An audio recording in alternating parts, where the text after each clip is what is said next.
Greetings, YouTube. There's an old story about the grasshopper and the ant.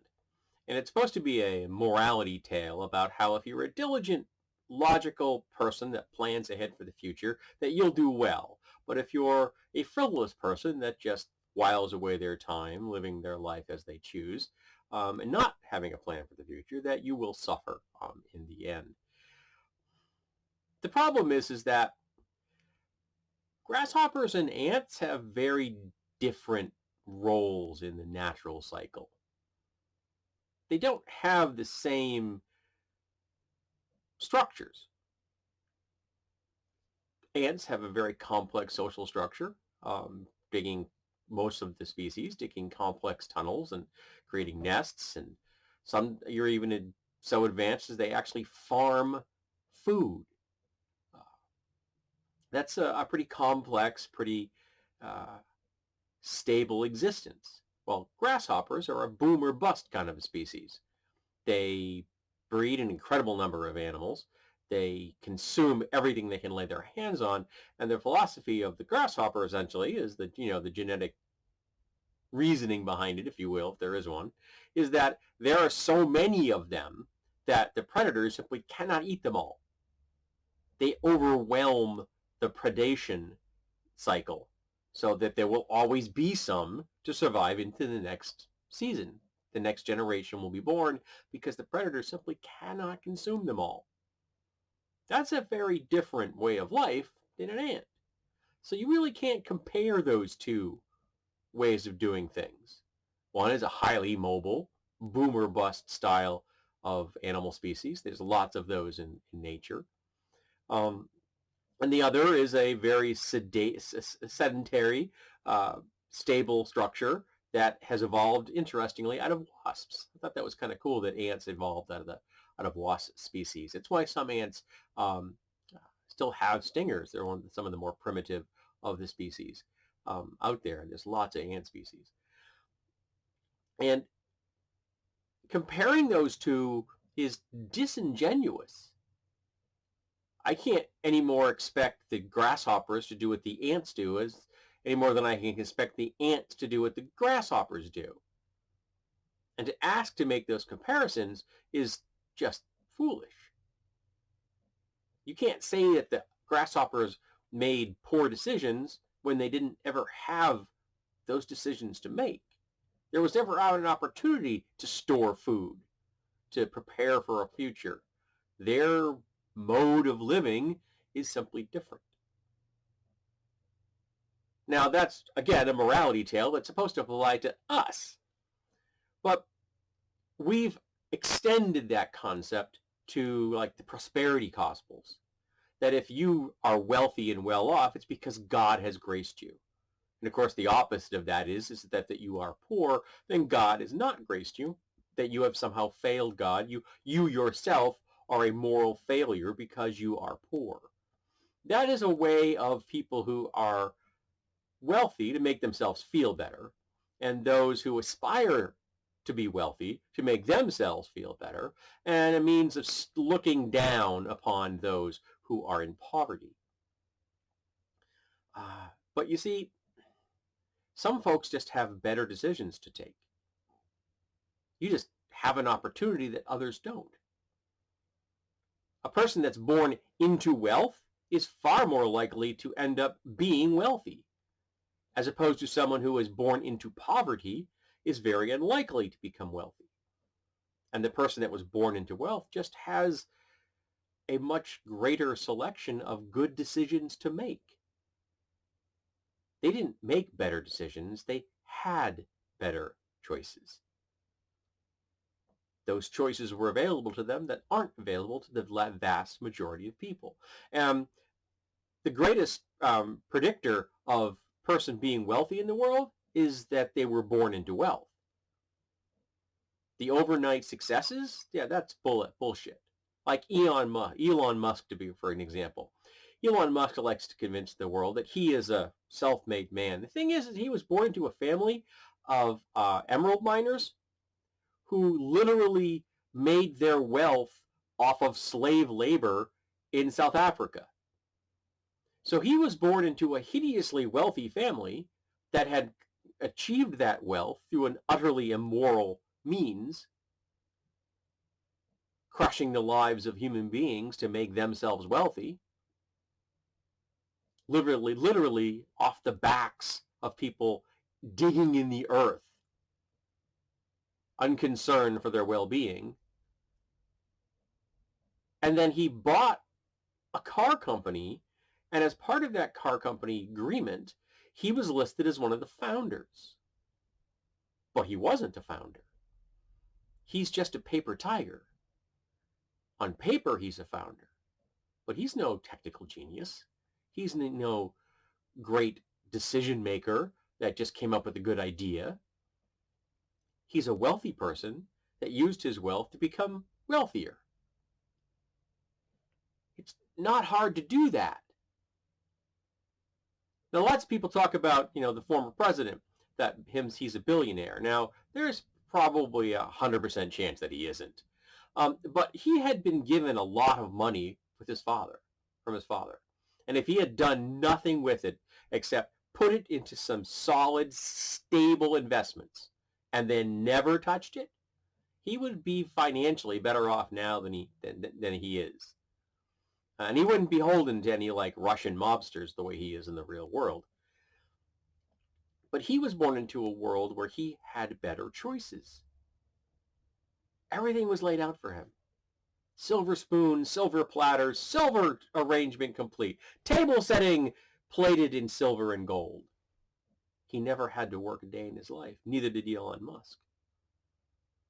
Whereas poor people are born into a world where they're very likely to die in debt. Born into a system that is going to grind them into dust because the only capital they possess are their bodies. I don't wear this for the aesthetic. I wear this because 38 years of working in manufacturing has worn me out to the point where my thumbs don't function anymore. Technically, I should be wearing one on both hands, but having a brace on both hands is very inconvenient. So I wear it on the worst one. Try to be careful with this one. Now, I was born into middle-class America, and I'm a white person, and straight, and cis, and a guy. So all of those things are in my favor. I was given a chance to make better choices because I had them. I didn't have to worry about the world treating me the way it treats black people or women or poor people or gay people or trans people. None of those things were obstacles in my life. Not one. And I'm still middle class, probably lower class than my father. Actually, I know I am. He's got a hell of a lot more money than I do.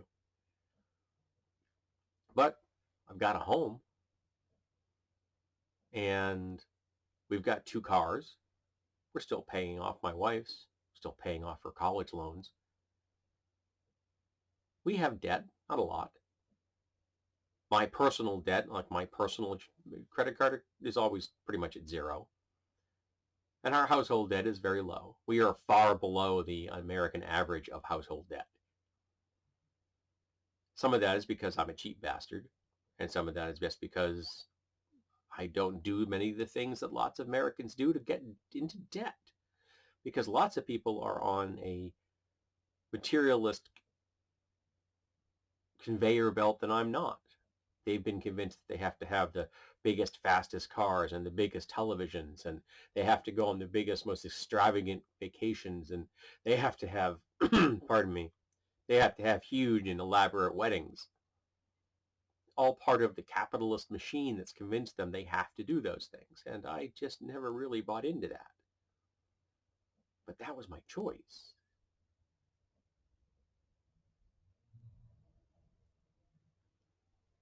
I had better choices. I didn't have to worry about ever being hungry.